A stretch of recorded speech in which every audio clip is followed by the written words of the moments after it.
And good afternoon everybody, and welcome to the first video preview that I've done in quite a while. Hopefully now that we are getting a bit more into the jumps season and autumn and winter approaching, I should have a bit more time on my hands. Usually weekends through the summer I've been working on course somewhere or other, which has meant I've not really had a lot of time, and with fewer meetings to look at now as well, I'm starting to sort of get a bit of a handle back on the old form book, which is always nice, isn't it? There's quite a lot to look at tomorrow. I'll touch on Doncaster. There's a couple of races there, and then we've obviously got Wincanton Badger Beer Day, obviously the big one, and the elite hurdle to look at, and then over at Aintree as well. We'll touch on a couple of races there. So without further ado, we will kick off at Doncaster, where I'm going to look at two of the races tomorrow. The first one being at 2:05, the Wentworth Stakes. The right ones are at the front of the market. King's Lynn is probably the one to beat, but do you want to be in stall one would be the question I have. And on the evidence that I've been looking at over the last sort of 24 hours, I'd say probably not. And that's going to be a bit of a worry. I can see King's Lynn, as much as he's the best horse in the race, drifting a little bit in price. Dakota Gold as well is last year's winner, is obvious enough, and he's got stall 8, which is a better stall to work from. When you look at I'll just touch upon the winners of this. When you look at the winners of this over the last sort of few years, you've had Dakota Gold, and you've had the likes of Dream of Dreams and Don Juan Triumphant too. They're all good, solid, sort of listed Group 3 and a bit better yardsticks. So I'm not looking for anything. I'm either looking for a very good handicapper here, or something that's been doing very well at that sort of level all year. And when you look at it, there ain't many of them. Which is why I say King's Lynn is obvious, really, because he's a little bit better grade than this. But stall 1, I say, puts me off. You've got Tarhib, stall 14, who fits into the could be anything bracket, and that includes not good enough for this level at this stage. I certainly wouldn't be the one to take in 7-1. And the more I look at the race, the more I think that from stall 15, I think you've got to give Punch Bowl Flyer a bit of a squeak here at 20-1.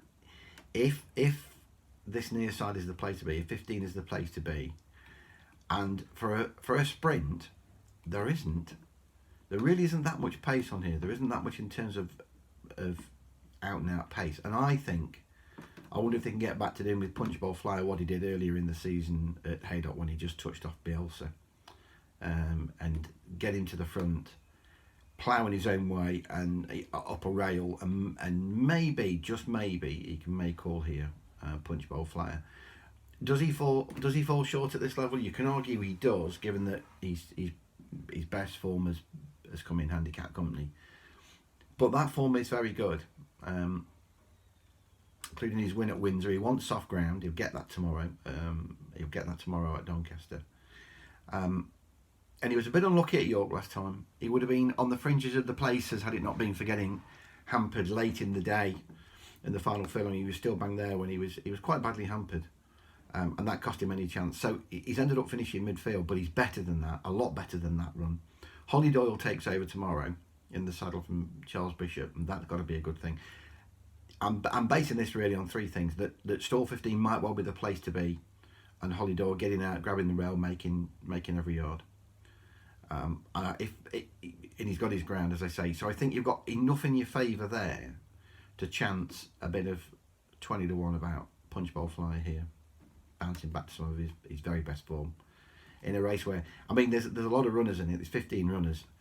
You can rule 5 or 6 of these out, I think, at a stroke. I don't think they're anywhere near good enough. And so with extra places as well, you're giving yourself a real chance of getting some each way money there. After that, at 2:40 is the November handicap. The usual big field for this. I have to say, I think the winner's probably going to come from one of the first 5 in the market. There aren't many of the outsiders I like, having looked at the race 2 or 3 times. I think a lot of the outsiders are either past their best. You can argue they're well handicapped, but a lot of them are either past their best, or they won't stay, or they won't want the ground, or they'll want further. Basically, there's a lot of them that's sort of in there for strange reasons, and I don't think you've got many here that you can give a chance to. The one I like best, I think, is Mr. Curiosity of Charlie Fellows, who improved to win at Redcar last time. He beat the Useful Glasses up, who's a fairly sort of solid yardstick in handicaps these days, and he won very, very easily that day. He will get further next year. Of that I'm sure, but I don't think dropping back to 12 furlongs here is going to be a problem. He would have won at 12 furlongs if it had been at Redcar last time, if it had been 12 anyway. He's just improving at the right time, and I think that's the key. He's improving at the right time. He's got the stamina for this. The ground should be absolutely fine for him, and he's just got more to come. I cannot see him being out the first 4. I honestly can't. If he runs his race, he'll be thereabouts, and you can get sort of 9-10 to 1, and I think that's a very fair each way price for Mr. Curiosity. The other one that I liked was the top one, but there was some 14 kicking around a couple of days ago, and that's gone now, and he's down to about sort of 9-10 to 1. This is Global Storm, the Godolphin horse.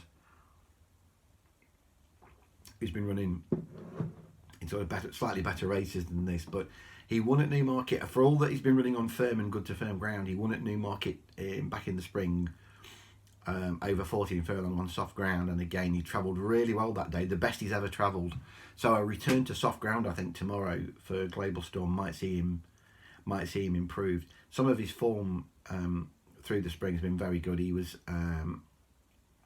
3/4 of a length second to Live Your Dream in the 365 trophy as well. That's good form, really good form actually. There's plenty to like about his chance. As I say, there was some early 14, and I wish I'd sort of took that now. Maybe he'll bounce back to that sort of price tomorrow, but I think he and Mr. Curiosity were the two that I liked the best. Aintree and the Grand Sefton at 2:15. Let's take a little look at that. Again, my first sort of thought here was to stop at the top one with Spyglass Hill, who doesn't jump very well. But you don't need to necessarily jump very well to get around these Aintree fences. As we know, you can take the tops off and go through them. And he's got a bit of class, Spyglass Hill. He'll act on the ground. And in a race where I don't think there's many leaders again here. I don't think there's many leaders. And I think Spyglass Hill, they'll try and get him out in front tomorrow. And if they can get him into a rhythm, he's got a chance. He's been a little bit below form in a couple of starts, but equally, one of them after his summer break, he came back and had a run over hurdles, which you can forgive. And then, it wasn't great at Limerick last time in the Munster National, and again he made mistakes when he really needed to pick at key times when he needed to pick his feet up. You can argue he didn't get beaten that far when he beat Moorhome than beat him.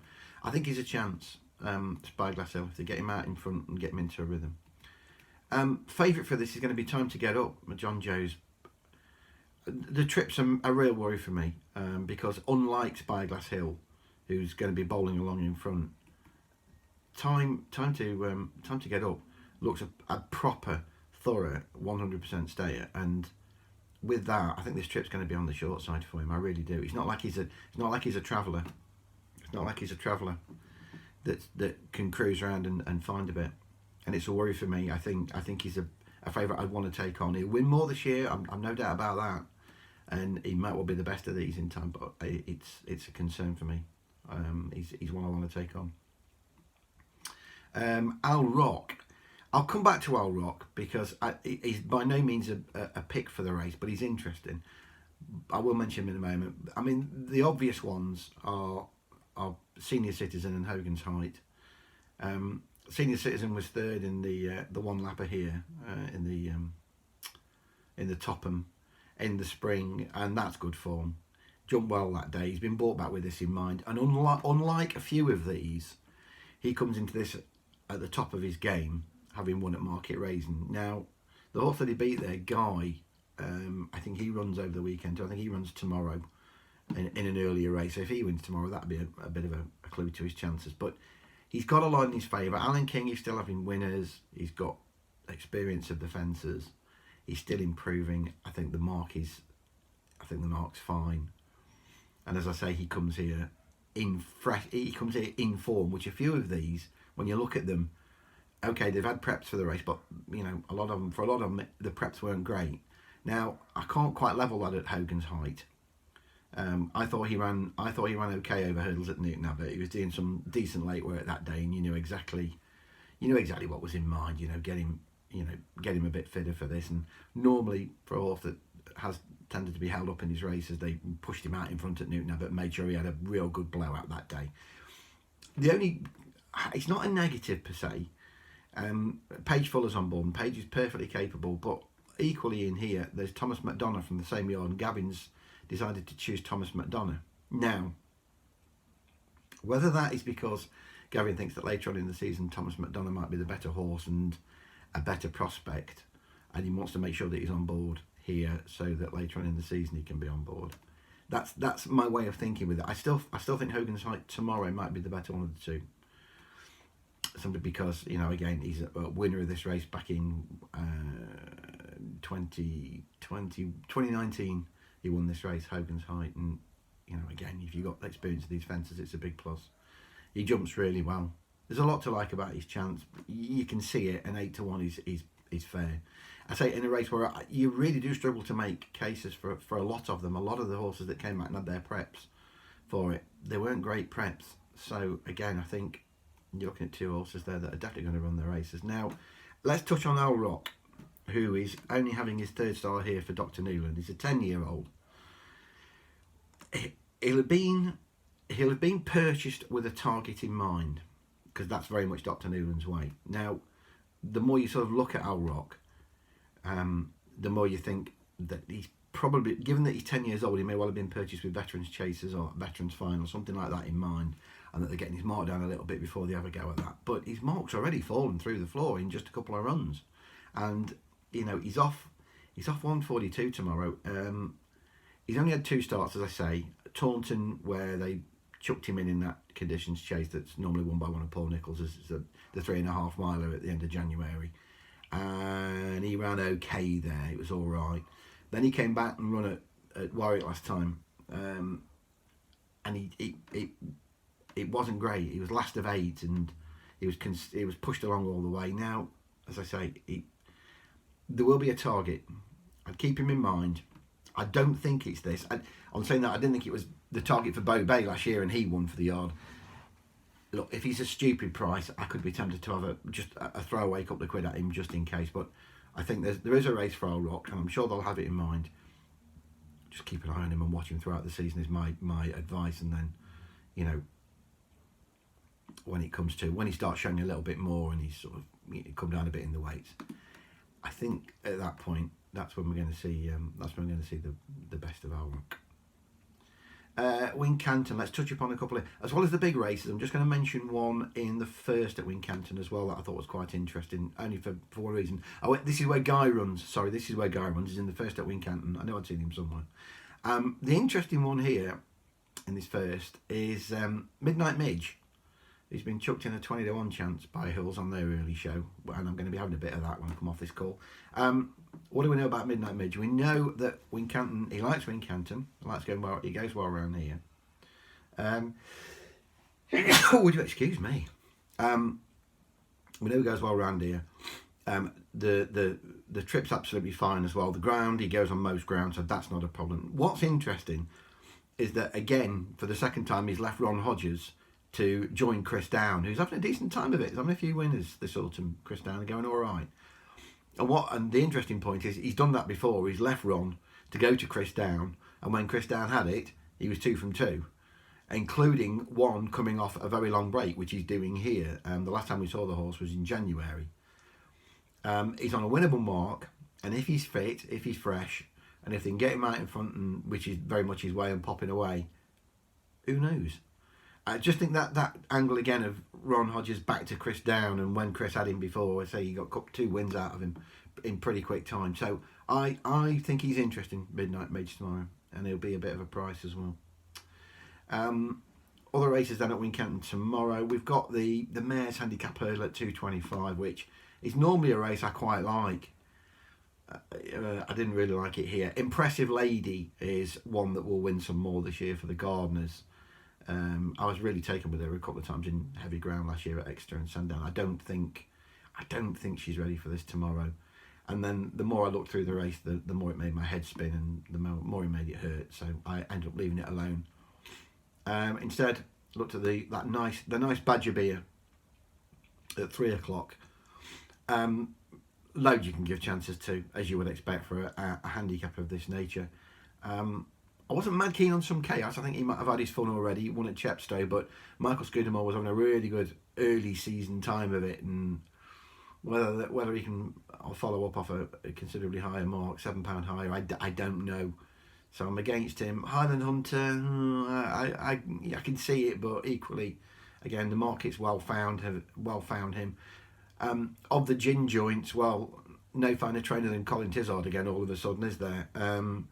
After a couple of big wins, he's well treated of the gin, all the gin joints. I mean, there ain't a lot there to sort of cheer in terms of his form. It's ropey, but equally, you know, they thought quite a bit of him a couple of years ago, and if the blinkers work, you know, it wouldn't be the biggest surprise if he won. He's worth a mention, if nothing else. The two I like are down the bottom of the handicap, and they're both double figure prices, which is nice. Cobra de Mai is one that regular Daily Punt readers will know I was quite keen on after his Warwick run. First run for the Baileys after he'd lost his way for the Skeltons, and there was a lot to like about Cobra de Mai that day. Travelled really well, just got a little bit tired late on.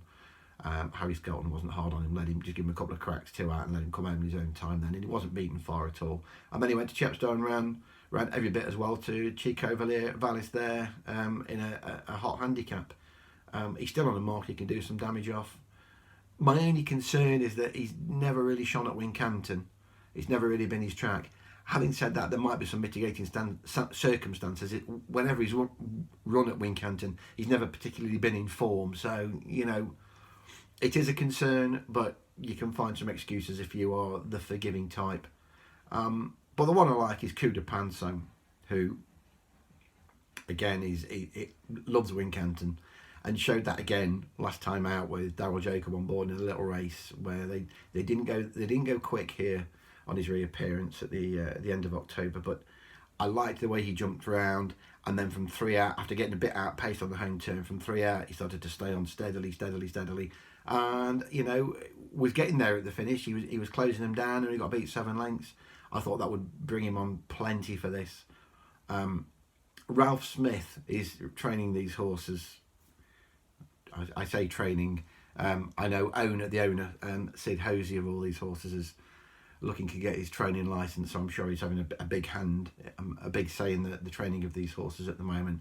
And they've had a couple of winners and a couple run all right this autumn. So with that in mind, I thought Coup de Panso was on a reasonable mark here. The faster they go, the better his chance later on, I think, because he'll be held up out back. He often travels strongly in his races, and he's a reasonable jumper. He's a solid jumper.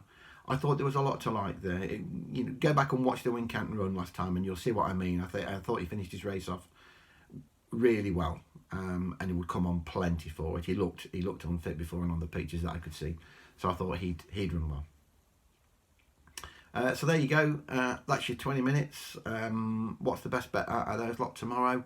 I know I'm sort of going against myself here because obviously I'm a jumpsman rather than a flat man, but the more I looked at Punch Bowl Flyer, the more I thought 20 to 1 was a big price for him. I could see money for him tomorrow.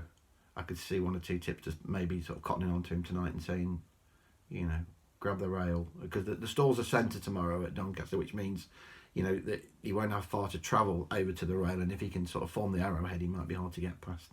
So the more I look, the more I really like the 20 to 1 about Punch Bowl Flyer. I think that's a big each way price, and in the hope that, as I say, you know, 15 is where you want to be rather than stall 1. I think we've got a good chance of getting a decent return from him. Right, guys, there we go. Best of luck with all your bets then today.